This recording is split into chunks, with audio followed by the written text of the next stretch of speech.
Let's see.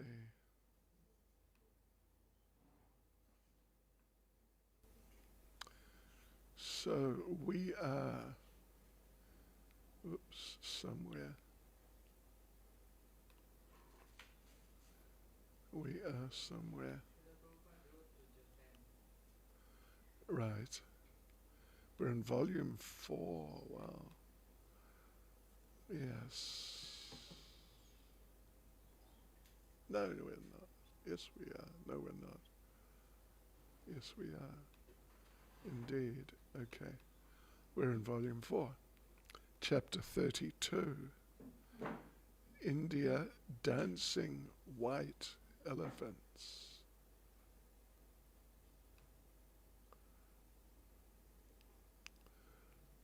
Dancing white elephants. Okay. So let's see where we were.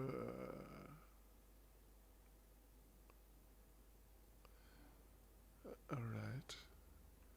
I think we're here. Right.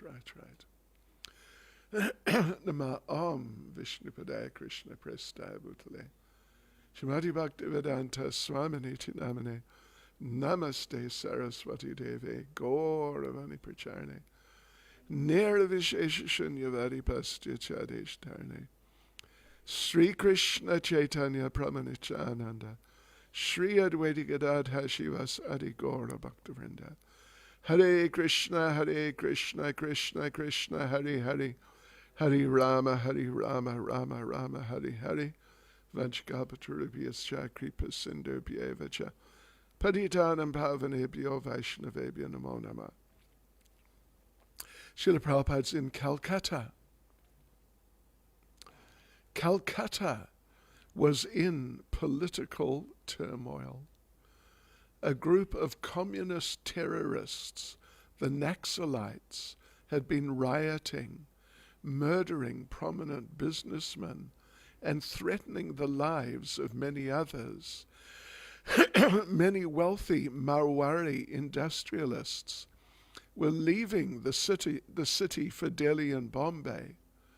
Aside from the terrorists, Bengali college students were growing unruly. But the older people of West Bengal, comprising most of Prabhupada's visitors, were alarmed by the violence and unrest. The only shelter Prabhupada told them was Krishna. People, so he's writing to someone, it seems. People are in very much perturbed condition. All of them are expecting me to do something for ameliorating the situation. But I'm simply advising them to chant Hare Krishna, because this transcendental sound is the only panacea for all material diseases. Prabhupada was in Bombay once, in Bombay, and there was a sort of a war or something like that between India and Pakistan. And the Pakistanis would fly planes over Bombay sometimes, sort of threatening to bomb. And Prabhupada was in the middle of being interviewed by some journalist type when some Pakistani planes flew over. And as soon as the planes would fly over, the government would switch off the electricity completely, just like that. So in the middle of the interview, suddenly everything's just totally pitch dark. And the reporter was a real nationalist. He was trying to get Prabhupada to say things against the Pakistani government, that they're bad people and all that sort of thing. But Prabhupada wouldn't get drawn into it. That was when the lights were on. But then suddenly the lights went off. And the reporter became, sort of indignant. You see what these Pakistanis are doing. Something along the lines, what do you think of this, Swami? And they may bomb us any time. What do you think of this, Swami? And Prabhupada said, if the devotee sees a bomb falling to land on his head, he thinks, here comes Krishna in the form of a bomb to take me to him. Yes. Right. Prabhupada saw no need to fabricate a special program for the social problems of Calcutta. Chanting Hare Krishna was, quote unquote, the only panacea for all material diseases, unquote.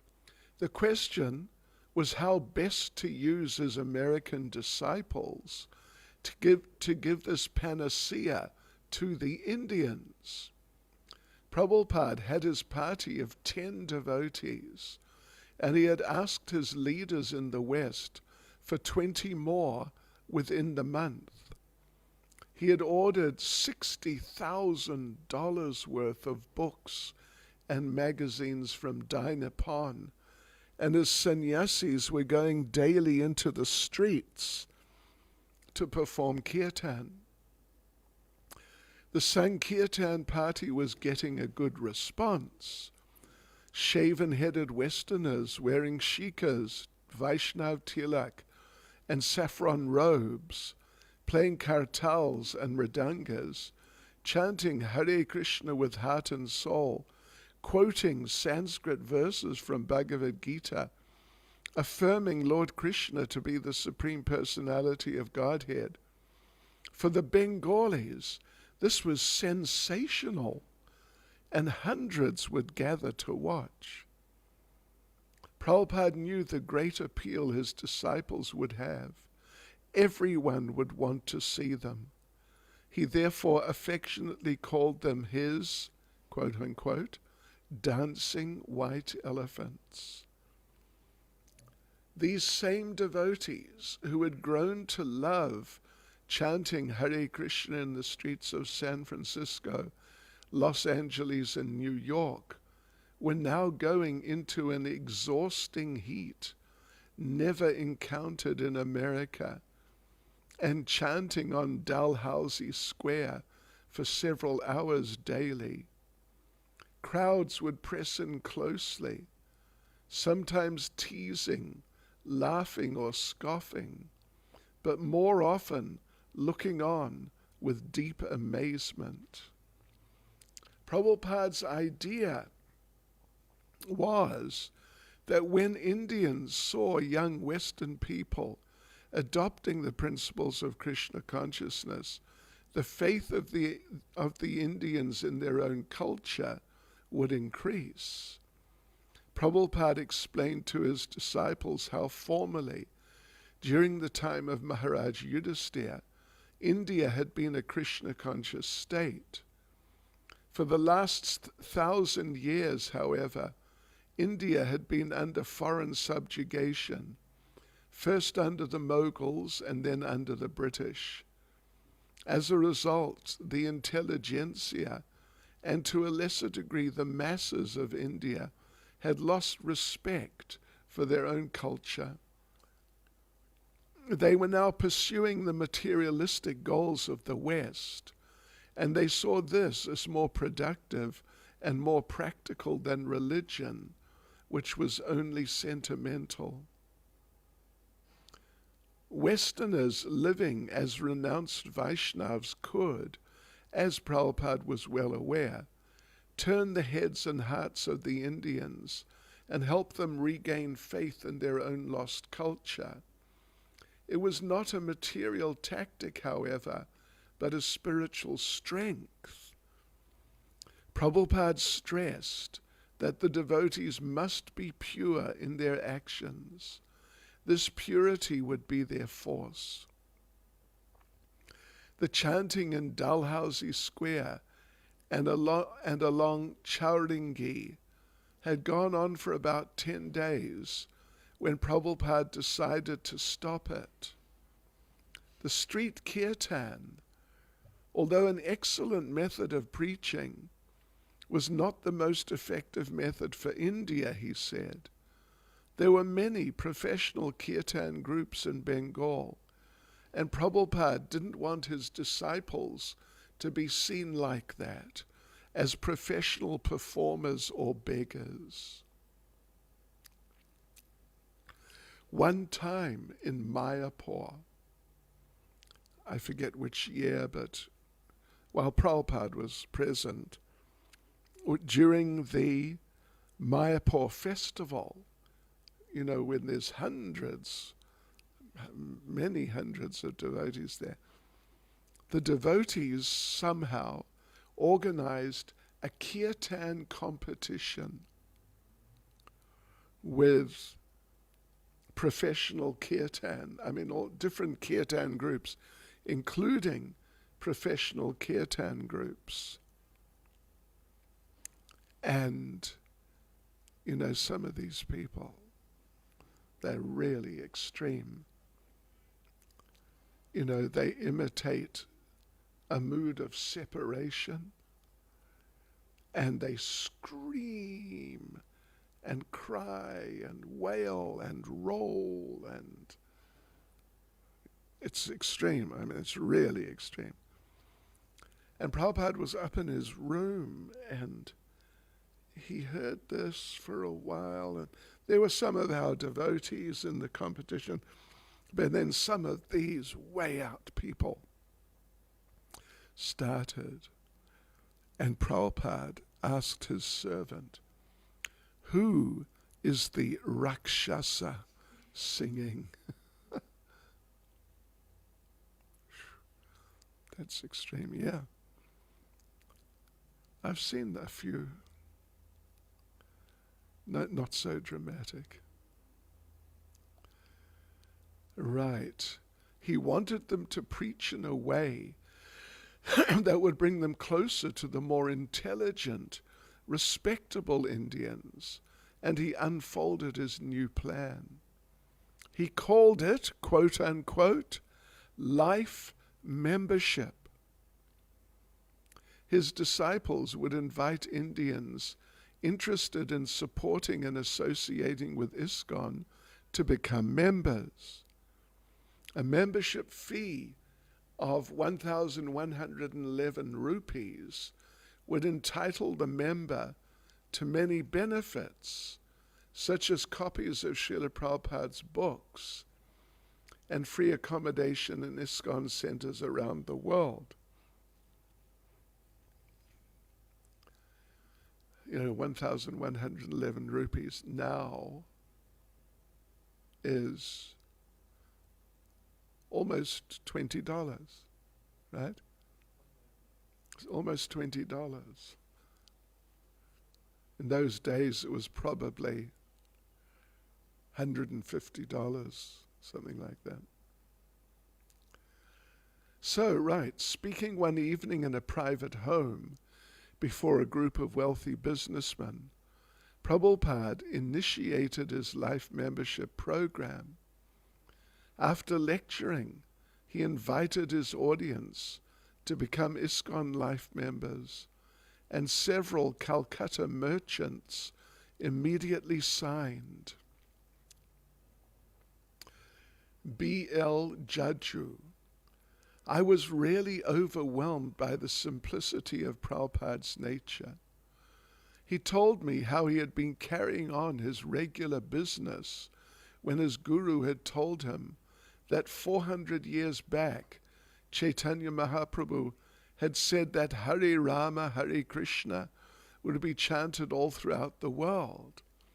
He said that that was the job given to him by his spiritual master, and that he would have to go to America and do it. I found no snobbery in him. He was very simple.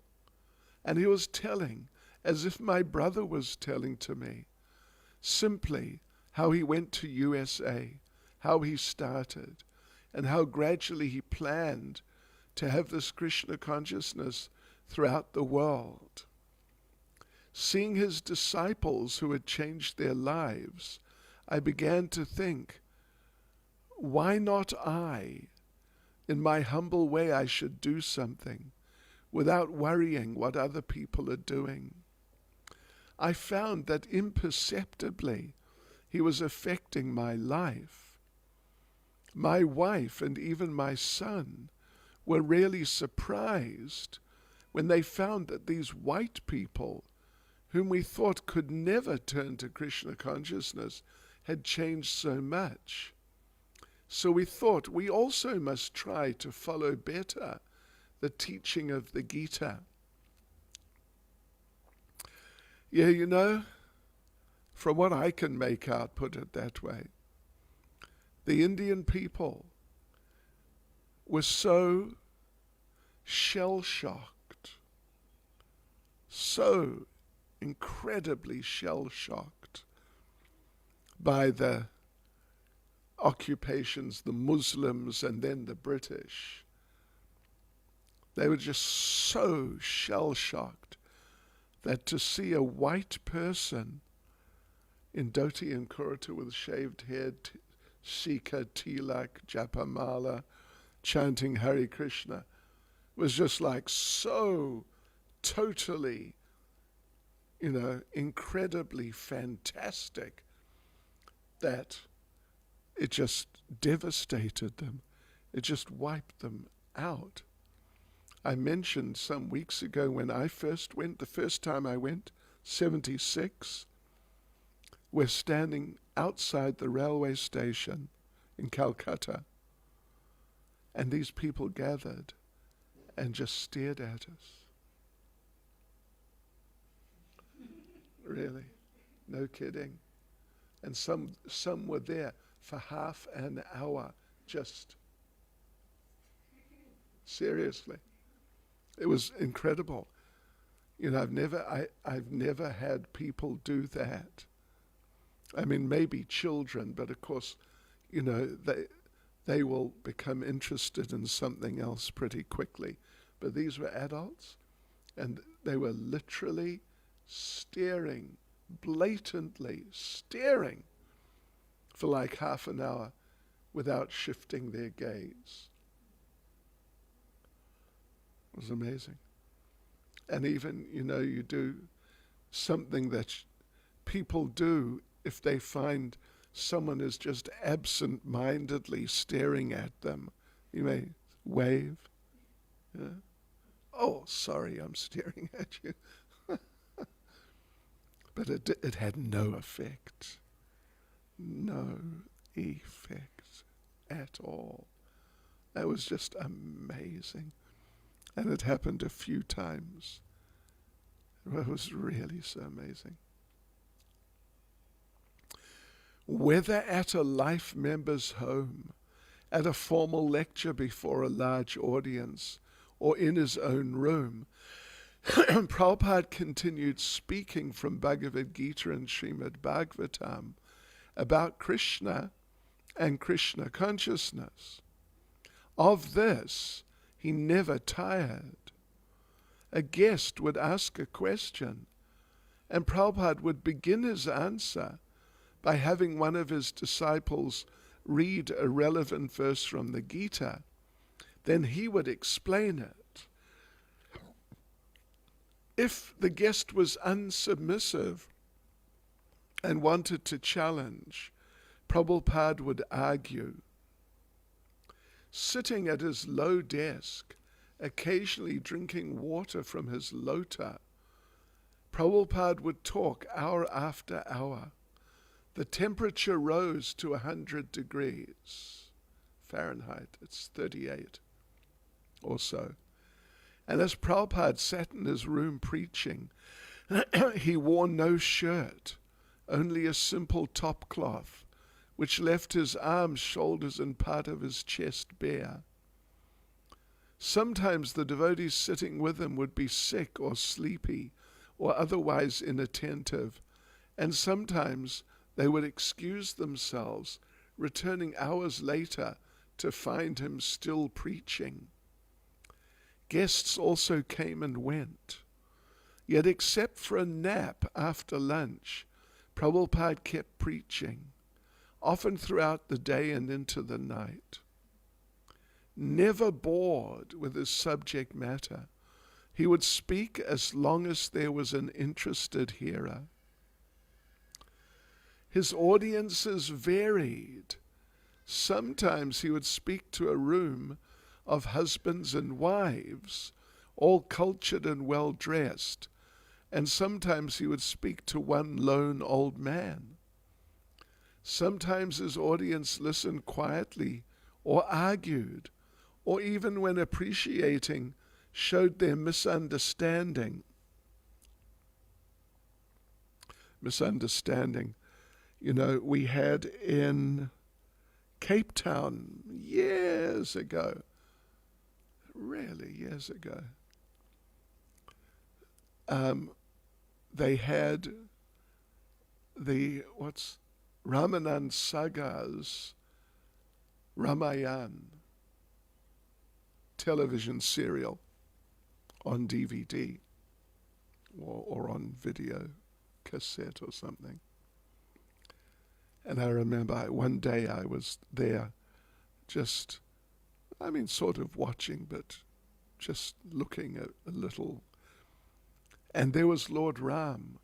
He's in exile in the forest. And now he's meeting with some sages. Yeah, some sages in a cave or some, sage place. And the sage, one of the sages, is preaching to Lord Ram, and Lord Ram is nodding, and yes, he's taking it all in. And then one of the sages says, yes, and it is all one. Everything is God. I am God. You are God. Everything, everyone is God. And Lord Ram is sitting there going, yeah. Really, I tell you. When I saw that, I thought, oh no. Ramanand Sagar. So much misunderstanding. So much misunderstanding. It's amazing. Right. Sometimes a guest would ask him why he criticized Bengal's reputed saints and politicians, and he would explain on the basis of Bhagavad Gita that the real sadhu always glorifies Krishna. Prabhupada often related his preaching to events of particular interest to his audience, such as Calcutta's political unrest or the downfall of Vedic culture. Yet his concern for local affairs was only the practical necessity of the moment, for he was beyond India. He was thinking of people, places, and activities all around the world. In answering his letters, he would deeply ponder matters in England, Australia, Hawaii, or even New Vrindavan. And beyond this, he would always be thinking of Krishna. He wanted to glorify Krishna throughout the world. India happened to be his present field. The devotees in India had the privilege of closely observing Prabhupada in his preaching. His superior tolerance and kindness both inspired them and by contrast exposed to them their own inadequacies. As newcomers to India, The devotees were still greatly involved with the practical affairs of living in Calcutta. Calcutta, wow. Anyway, that's a bit of a place. Weather, disease, and culture shock distracted their minds from Krishna consciousness. But Prabhupada's presence, his preaching, and his example reminded them that reality was beyond the body. Sometimes the devotees criticized certain of Prabhupada's visitors. They met Indians who sat with Prabhupada and presented a facade of godliness, but who later smoked cigarettes and showed other signs of low character. Once a group of devotees complained to Prabhupada about these hypocritical Indians, but Prabhupada told them the story of the bee and the fly. The bee, he explained, always looks for honey, and the fly for a nasty sore or infection. The devotee should be like the honeybee and see the good in others, not like the fly looking for faults. Prabhupada's disciples discovered that the best way to learn to live in India was to follow exactly what Prabhupada did. When taking prasadam with him at someone's home, they would eat the same foods as he and in the same order. When he would finish, they would finish. And when he would wash his hands, they would wash. Life in India was strange, even bewildering, and Prabhupada's disciples did not have Prabhupada's vision of his mission in India, but they were following him like little ducks wherever he went.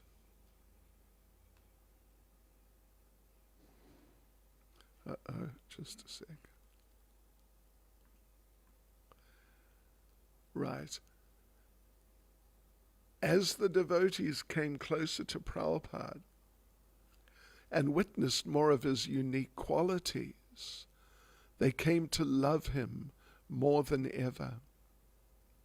Sitting in his room on a white cushion and leaning back on the white bolster, Prabhupada appeared golden-hued and regal, despite his simple surroundings. The devotees could see that he was unaffected by his surroundings, whether in Los Angeles, where he had lived comfortably and amid opulence, or in Calcutta. He was at home in India, but he was not just another Indian, not even just another Indian sadhu. He was unique, and he was theirs. Hare Krishna. Srila Prabhupada ki jai. Any comment or question from anyone? All you intelligent devotees.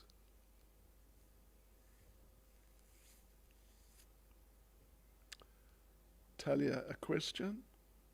Comment? Pushpa, Devi? Ravindra Swarup Prabhu? Okay. Srila Prabhupada ki jai.